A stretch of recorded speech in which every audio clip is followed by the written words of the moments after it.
Okay, it's story time. Today we're going to read Grizzwold. Looks like Grizzwold is probably a bear. In the far north lived a bear named Grizzwold. Grizzwold was so big 3 rabbits could sit in his footprint. There they are, 1, 2, 3. When he was fishing, river only came to his knees because he was so tall. Other bears had no trouble going into the caves to sleep, but Grizzwold always got stuck. Look, he's got his bum bum stuck going in. He had to sleep out in the open, but he didn't mind. He had a nice coat of fur to keep him warm. It was a full moon.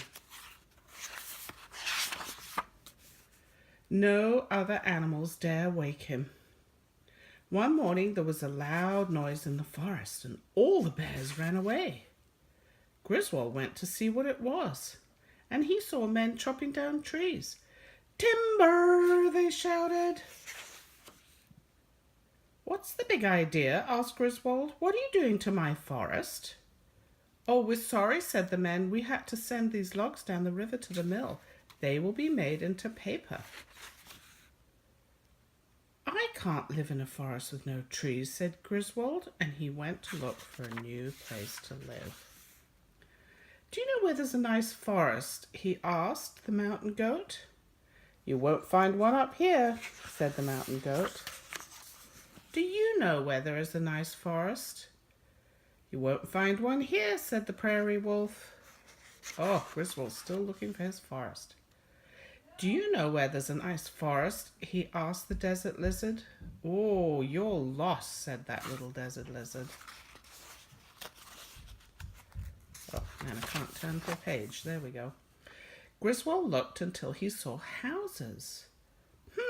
What can I do here?" he wondered. "You can be a bearskin rug," said some people, and they let him into their house. Grizzwold lay down on the floor, but the people stepped all over him. "Oh, I don't like that," said Grizzwold. And he left the house. He saw a light pole. "Oh," he said, "I'll climb that tree." "I was here first," said a kitty cat, and chased Grizzwold away. There's the kitty cat up the pole. Grizzwold saw a dog. "Can you read?" he asked the dog. But the dog chased Grizzwold away. Woof, woof, woof. Grizzwold saw people going to the dance, and the people wore masks. So Grizzwold went to the dance too, because it looked super fun. "You look just like a real bear," said the people. "Well, thank you," said Grizzwold. And the people started to dance, and Grizzwold started to dance too. "It's time to take off our masks," said someone. And all the people took their masks off so everyone could see who they were. "Take yours off too," they said to Grizzwold. "I can't," he said. "This is my real face." "You don't belong here," said the people. "You're a bear. You belong in the zoo." So Grizzwold went to the zoo.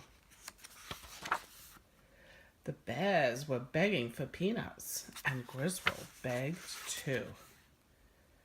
"Please don't stay," said the bears. "We need all the peanuts we can get. Why don't you try living at the circus?"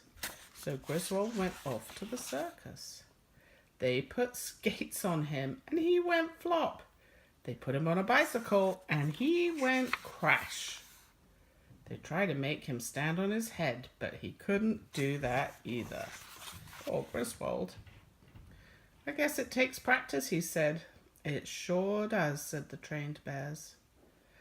Grizzwold tried to rest, but the policeman said, "You can't park here. You're not a car." "I'll find a place to park," said Grizzwold, and he ran until he came to a nice forest.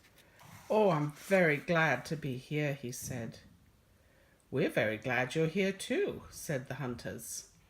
"This isn't the best place for you," said the forest ranger, and Grizzwold hung behind a tree. The hunters left, and Grizzwold said thank you to the forest ranger. The ranger said, "You will be safe here. People must be nice to animals here. and they loved to take pictures of you. All the people wanted to take Griswold's picture. He was the biggest bear they'd ever seen, and they gave him all the peanuts he could eat. "This is the life for me," said Grizzwold, and he was very happy in his new forest home. The end.